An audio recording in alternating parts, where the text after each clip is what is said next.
दोस्तों, आज की इस वीडियो में हम खास तौर से बात करेंगे नियोजित शिक्षकों का वर्तमान वेतन संरचना क्या है, नियोजित शिक्षकों को मूल वेतन कितना मिलता है और मूल वेतन में कब कितनी बढ़ोतरी होती है। आपके विद्यालय में जितने भी शिक्षक होंगे सबका मूल वेतन एक दूसरे से अलग होगा। इन शिक्षकों का मूल वेतन एक दूसरे से अलग क्यों है, आज हम इसी पर चर्चा करेंगे। साथ ही साथ हम आपको वह टेबल चार्ट दिखाएंगे जो मूल वेतन को प्रभावित करता है। मूल वेतन को प्रभावित होने से आपके समस्त वेतन में कमी बेसी होती है। इसके साथ साथ हम यह भी जानेंगे मदरसा शिक्षक, संस्कृत शिक्षक, नियोजित शिक्षक, इन तीनों शिक्षकों में किसका वेतन सबसे अधिक है और ये तीनों शिक्षक एक दूसरे से किस प्रकार अलग है। समस्त जानकारी के लिए आप इस वीडियो को स्किप किए बिना अंत तक देखें। हम आपको अच्छे से एक एक जानकारी देंगे। तो आइए वीडियो की शुरुआत करते हैं। शिक्षक और शिक्षा से जुड़ी हुई हर विशेष सूचनाओं के लिए हमारे YouTube चैनल टीचर रहमत को जरूर सब्सक्राइब करें। साथ ही साथ हमारी वेबसाइट www.teacherrahmat.com को विजिट करें और आने वाले पुश नोटिफिकेशन को अलाउ करें। यहाँ आप डिपार्टमेंटल लेटर, टीचर नियोजन, नियोजित टीचर संबंधी ज्ञानवर्धक जानकारी पाने के साथ साथ बोर्ड और प्रतियोगी परीक्षाओं की बेहतर तैयारी पाएंगे। आप सभी परीक्षाओं के PDF notes, quiz, mock test आदि भी प्राप्त कर सकते हैं। दोस्तों, सबसे पहले मैं यह बतला दूं, नियोजित शिक्षक वे हैं जो बिहार सरकार शिक्षा विभाग के अधीन सरकारी विद्यालय में कार्यरत हैं या सर्व शिक्षा अभियान के स्कूलों में चयनित हैं। ऐसे शिक्षक की नियुक्ति 1 जुलाई 2006 के बाद हुई है। 1 जुलाई 2006 से पहले नियुक्त होने वाले शिक्षकों जिन्हें नियोजित शिक्षा मित्र के नाम से जाना जाता था, वे भी नियोजित शिक्षक कहलाते हैं। इन शिक्षकों का वेतन संरचना हम आपको आगे इसी वीडियो में दिखलाएंगे। और मदरसा शिक्षक वे हैं जो मदरसा बोर्ड द्वारा एफिलिएटेड मदरसा के शिक्षक हैं। इसी तरह संस्कृत बोर्ड द्वारा एफिलिएटेड संस्कृत विद्यालय के शिक्षक संस्कृत शिक्षक हैं। ये तीनों शिक्षक की चयन प्रक्रिया वर्तमान में एक ही है। पहले मदरसा शिक्षक और संस्कृत विद्यालय के शिक्षकों की भर्ती डायरेक्ट हुआ करती थी। अब इन शिक्षकों की भर्ती के लिए भी शिक्षक प्रशिक्षण पूरा करना, साथ ही साथ शिक्षक पात्रता परीक्षा उत्तीर्ण करना अनिवार्य है। अभी हाल ही में मदरसा व संस्कृत स्कूलों के शिक्षकों का वेतन 15% बढ़ाया गया है, जो 1 अप्रैल 2000 से ही लागू होगा। राज्य भर के नियोजित शिक्षकों की तरह मदरसा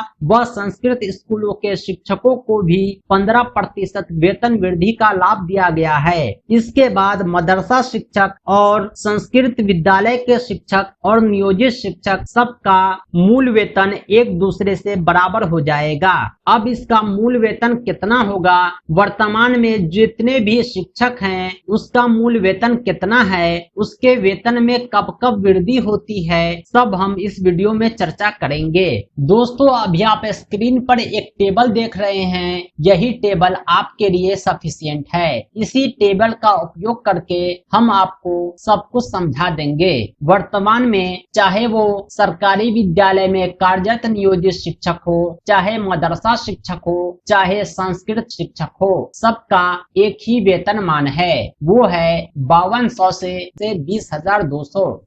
आपका न्यूनतम वेतन 5,200 और अधिकतम 20,200 होगा।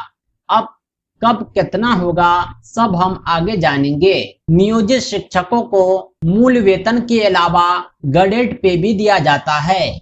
जो शिक्षक अप्रशिक्षित होते हैं या नवनियुक्त होते हैं उन्हें 2 साल तक कोई ग्रेड पे नहीं दिया जाता है। जो शिक्षक बेसिक ग्रेड के होते हैं, कक्षा 1 से 5 को पढ़ाते हैं, वे 2000 ग्रेड पे पाते हैं। इसके अलावा स्नातक ग्रेड के शिक्षक जो कक्षा 6 से 10 तक पढ़ाते हैं, 6, 7, 8, 9, 10 उन्हें 2400 रुपया ग्रेड पे मिलता है। और उच्च माध्यमिक शिक्षकों को जो कक्षा 11 और 12 को पढ़ाते हैं उन्हें 2800 रुपया ग्रेड पे मिलता है। यह ग्रेड पे आपके मूल वेतन के अतिरिक्त दिया जाता है। आपका न्यूनतम मूल वेतन जो बेसिक ग्रेड के नवनियुक्त होते हैं उसकी गिनती अप्रशिक्षित में होती है। उसका न्यूनतम मूल वेतन 15,380 है। अगर आप नवनियुक्त शिक्षक हैं तो आप ध्यान देंगे आपका मूल वेतन 15,380 है, क्योंकि अभी आपकी गिनती अप्रशिक्षित शिक्षकों में होती है। अगर आप प्रशिक्षण पूर्ण कर चुके हैं तो आपको ग्रेड पे दिया जाएगा, लेकिन प्रशिक्षित होने के बावजूद अगर आप नवनियुक्त हैं तो नियुक्ति तिथि से 2 साल तक आपको कोई ग्रेड पे नहीं दिया जाएगा और आपका मूल वेतन 15,380 होगा। ये है एंट्री पे का फर्स्ट इंडेक्स। अब उसके नीचे है सेकंड इंडेक्स में 15,850। 15,850 आपका मूल वेतन तब होगा जब आपको पहला वार्षिक इंक्रीमेंट मिलेगा। अगर आपकी नियुक्ति जुलाई से पहले हुई है तो आपको हर साल जनवरी में इंक्रीमेंट मिलेगा। अगर आपकी नियुक्ति जनवरी से पहले हुई है तो हर साल जुलाई में आपको इंक्रीमेंट मिलेगा। हम बात करते हैं नवनियुक्त शिक्षकों की जिन्होंने 23 फरवरी 2022 को नियुक्ति पत्र पाया है। इन्हें जनवरी 2023 में पहला इंक्रीमेंट मिलेगा। जनवरी 2023 से इसका मूल वेतन 15,850 रुपया हो जाएगा और जनवरी 2024 में इसका मूल वेतन 15,330 रुपया हो जाएगा। अब हम बात करते हैं उन शिक्षकों की जो प्रशिक्षित हैं, चाहे वो नियोजित शिक्षक हों, चाहे वो मदरसा शिक्षक हों, चाहे वो संस्कृत शिक्षक हों। प्रशिक्षण प्राप्त करने के उपरांत या प्रशिक्षित नवनियुक्त 2 साल की सेवा के उपरांत उसका फर्स्ट एंट्री पे पहला मूल वेतन 21,290 हो जाएगा। यानी इसी मूल वेतन के आधार पर उसको डीए, एचआरए आदि मिलेगा। नेक्स्ट इंक्रीमेंट में इसका मूल वेतन 21,940 हो जाएगा। अगर आपने अप्रशिक्षित होते हुए जितना इंक्रीमेंट प्राप्त कर चुके हैं प्रशिक्षण के उपरांत, उसके आगे का इंक्रीमेंट आपको मिलेगा। उदाहरण स्वरूप नवनियुक्त शिक्षक का जनवरी 2024 में मूल वेतन 16,330 होगा, लेकिन 23 फरवरी 2024 के बाद यह प्रशिक्षित माने जाएंगे। इसे ग्रेड पे का लाभ मिलने लगेगा, यानी इसका मूल वेतन 16,330 से अचानक 22,600 हो जाएगा। वर्तमान में जितने भी नवनियुक्त शिक्षक हैं जिन्होंने 23 फरवरी 2022 को नियुक्ति पत्र पाया है, 23 फरवरी 2024 से इसका मूल वेतन 22,600 रुपया होगा। इसी आधार पर उसे वेतन, भत्ते आदि मिलेंगे। दोस्तों, उम्मीद करता हूं कि आप समझ गए होंगे अप्रशिक्षित बेसिक ग्रेड और प्रशिक्षित बेसिक ग्रेड के बारे में। अब हम चर्चा करते हैं स्नातक ग्रेड शिक्षकों की, यानी जो कक्षा 6 से 8 और कक्षा 9 और 10 को पढ़ाते हैं, यानी मध्य विद्यालय के शिक्षक हैं या माध्यमिक विद्यालय के शिक्षक हैं। इन शिक्षकों को 2400 रुपया ग्रेड पे मिलता है। अगर इसकी नियुक्ति प्रशिक्षित शिक्षकों के रूप में हुई है तो 2 साल तक इन्हें अप्रशिक्षित शिक्षकों का वेतन मिलने के बाद इसका मूल वेतन 22,480 रुपया हो जाएगा। अगले इंक्रीमेंट में इसे 23,150 रुपया मूल वेतन के रूप में मिलेगा। नेक्स्ट इंक्रीमेंट में 23,860 रुपया मूल वेतन के रूप में मिलेगा। 23 फरवरी 2022 को जितने भी शिक्षक नियुक्त हुए हैं, इस नवनियुक्त शिक्षकों का मूल वेतन 23 फरवरी 2024 के बाद 23,860 हो जाएगा। यानी इन्होंने 2 साल की सेवा पूरी कर ली है, क्योंकि वर्तमान में जो नियम है 2 साल की सेवा पूरी करने के बाद ही प्रशिक्षित शिक्षकों का वेतन दिया जाता है। अन्यथा इसे गडेड पे का लाभ नहीं मिलता है।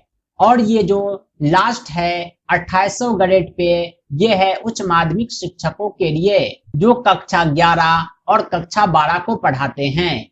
इन शिक्षकों का मूल वेतन जो नवनियुक्त हैं प्रथम इंडेक्स में 23,650 है। पहले इंक्रीमेंट के बाद इसका मूल वेतन 24,360 हो जाता है। नेक्स्ट इंक्रीमेंट में इसका मूल वेतन 25,100 हो जाएगा। इसे भी गडेड पे का लाभ प्रशिक्षण उपरांत मिलता है। अप्रशिक्षित शिक्षकों को गडेड पे का लाभ नहीं दिया जाता है। दोस्तों, अब ये सवाल यह उठता है कि प्रशिक्षित नवनियुक्त शिक्षक को गडेड पे का लाभ क्यों नहीं दिया जाता है। वस्तुतः प्रशिक्षित नवनियुक्त शिक्षक जितने भी हैं उसमें दो तरह के शिक्षक हैं, एक डीएलएड योग्यताधारी हैं, दूसरा बीएड योग्यताधारी हैं। बीएड योग्यताधारी जितने भी प्राथमिक विद्यालय में शिक्षक हैं उन्हें 6 माह का ब्रिज कोर्स करना होगा। ब्रिज कोर्स के लिए उन्हें 2 साल का समय दिया गया है।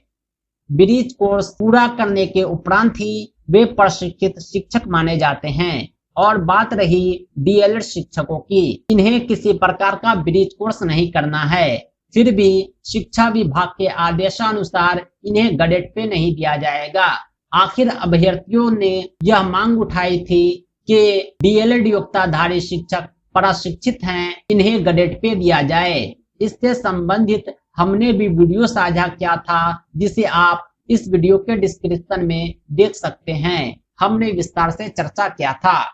दोस्तों, ये एंट्री पे 1 से लेकर 9 तक जाता है। सालाना इंक्रीमेंट के बाद हर साल आपके वेतन में 1.15% की वृद्धि की जाती है। इस प्रकार आपका मूल वेतन बढ़ता जाएगा। ये 9 एंट्री पे केवल 9 इंक्रीमेंट को दिखलाता है।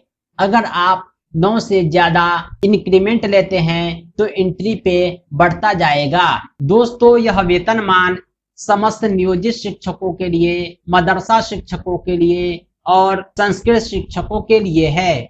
अब हम बात करते हैं आपको मूल वेतन और गडेड पे के अलावा क्या क्या मिलता है। जितने भी शिक्षक हैं, नियोजित शिक्षक, चाहे मदरसा शिक्षक, चाहे संस्कृत विद्यालय के शिक्षक, उन्हें मूल वेतन के अलावा डीए, डियरनेस अलाउंस यानी महंगाई भत्ता दिया जाता है। यह डीए साल में 2 बार बढ़ाया जाता है, एक जनवरी में, दूसरा जुलाई में। वर्तमान में डीए 34% है जो जनवरी में बढ़ाया गया था। जुलाई से आपके डीए में बढ़ोतरी की जाएगी। जुलाई के बाद आपका डीए 4% बढ़ाकर 38% कर दिया जाएगा। नियोजित शिक्षकों को इसके अलावा एचआरए दिया जाता है। एचआरए को हाउस रेंट अलाउंस, आवास भत्ता कहते हैं। वर्तमान में हाउस रेंट अलाउंस 4%, 6% और 8% दिया जाता है।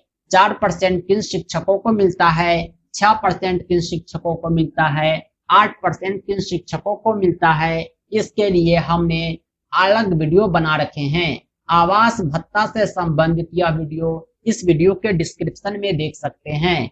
इसके अलावा समस्त शिक्षकों को मेडिकल दिया जाता है। इन शिक्षकों को मेडिकल एक नियत वेतन होता है जो 1,000 रुपया है, जो सभी ग्रेड के शिक्षकों के लिए एक समान है।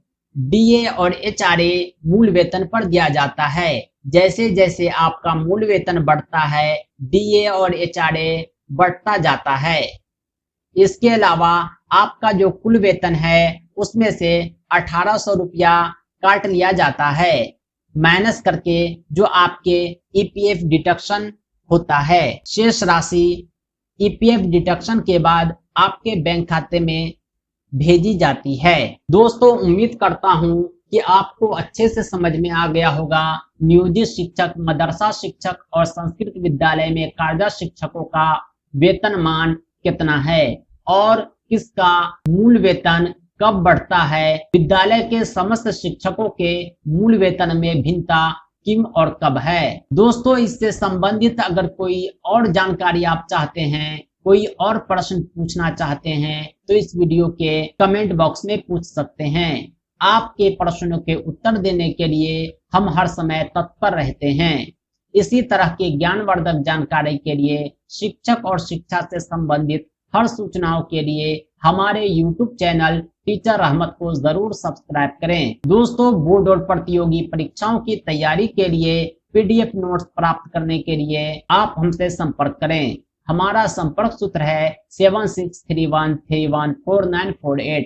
इस नंबर पर आप कॉल भी कर सकते हैं, व्हाट्सएप भी। इस वेतन संरचना वेतनमान का PDF प्रारूप आप हमारी वेबसाइट www.teacherahmed.com से डाउनलोड कर सकते हैं। अगर मेरे वीडियोज आपको अच्छे लगते हैं, अगर आप मुझे सपोर्ट करना चाहते हैं तो हमारे चैनल की सदस्यता जरूर लें। आपके आर्थिक सहयोग से नवीनतम उपकरणों के माध्यम से मुझे और अधिक अच्छे वीडियो बनाने का अवसर मिलेगा।